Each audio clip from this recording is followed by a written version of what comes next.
The divorce papers hit the marble table with a sharp thud. Anna sat across from me, her expression as cold as a martini on a December night. "Caleb, let's end this," she said. "The sooner, the better." She glanced at her Cartier tank watch, a smug grin playing on her lips. She knew exactly what tomorrow was.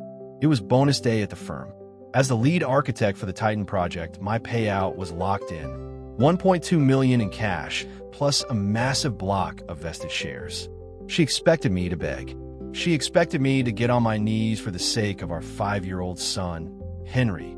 In her mind, I was still the boring, predictable Caleb who would do anything to keep the house and the Hamptons together. I didn't look into her perfectly lined eyes.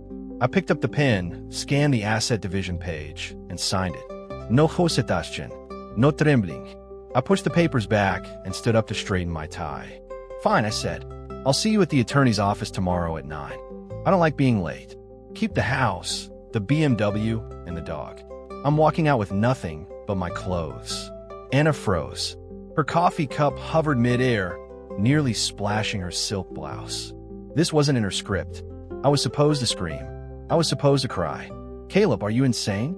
She hissed, her voice cracking. "That's millions in assets. And Henry? You're just giving him up? You used to worship that kid." I looked down at her. My eyes were a dead sea. No love, no hate, just pure exhaustion. I love him enough to not let him grow up in a house built on lies and manipulation, I said. Money can be made again, but once a man wakes up, he stops pretending to be asleep. I walked to the foyer without looking back. Behind me, I heard the clatter of her cup hitting the saucer. That was the sound of her reality shattering. I stepped out into the biting Manhattan wind and felt lighter than I had in a decade. It was like offloading 100 gigs of corrupted data. What Anna didn't know was that I had been waiting for this for 3 months. 3 months ago, I found a receipt for a hotel I never stayed at and a pack of birth control in her glove box. We hadn't been intimate in a year. She was always too tired or too busy with her promotion. I didn't confront her. I just synced her iCloud. I saw everything. Her messages with Julian Vance, a smooth-talking investment manager she met at a gala. He called her a goddess trapped in a cage with a boring tech nerd. He told her she deserved the world. And my wife, the woman I supported for 7 years, laughed at his jokes and called me a human ATM who only cared about code. I'm a tech guy. I believe in data backups before a system crash. Over those 3 months, I quietly moved my premarital inheritance into my parents' accounts. I prepaid the project expenses to drain our joint cash. And that $1 million bonus? I had the board route it to a private offshore account she never knew existed. The system was wiped. The new version was ready to launch. The next morning at the lawyer's office, the ink was dry. Anna took the deed to the penthouse and the keys to the car. She looked triumphant until she realized I wasn't coming back to pack. A week later, I was gone. I moved to Seattle to start my own firm, Aegis Care. I focused on AI health monitoring for the elderly.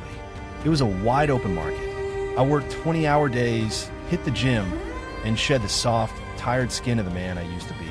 I ignored the updates from New York, but social media has a long memory.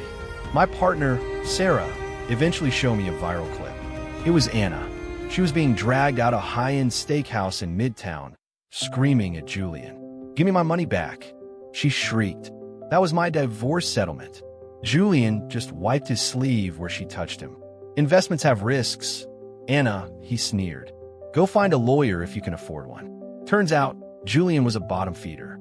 He ran a Ponzi scheme and used Anna's vanity to fund it. She lost the house, the car, and every cent I left her. She was laid off from her firm during the tech reset. She went from a Park Avenue princess to a statistic overnight. Sarah asked me if I wanted to help her. I shook my head. "Everyone pays for their choices," I said. She chose the fire.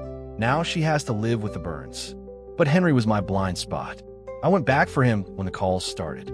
Anna was living in a damp basement apartment in Queens. She looked 10 years older, her hair matted, her designer clothes replaced by a cheap convenience store uniform.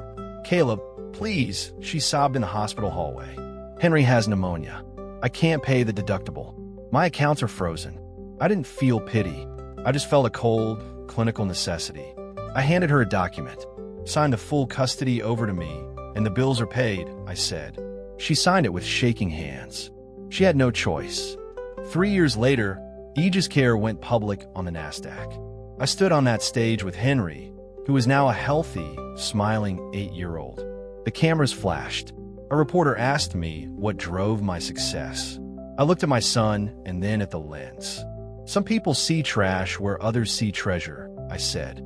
Just don't let the wrong people hold your value. That night, a janitor at the venue handed me an old envelope. Inside was a photo of us from the day we got married.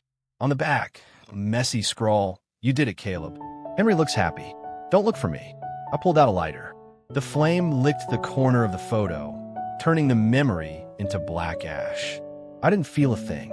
I turned back to the gala, raised my glass to the skyline, and toasted the only thing that mattered: the future.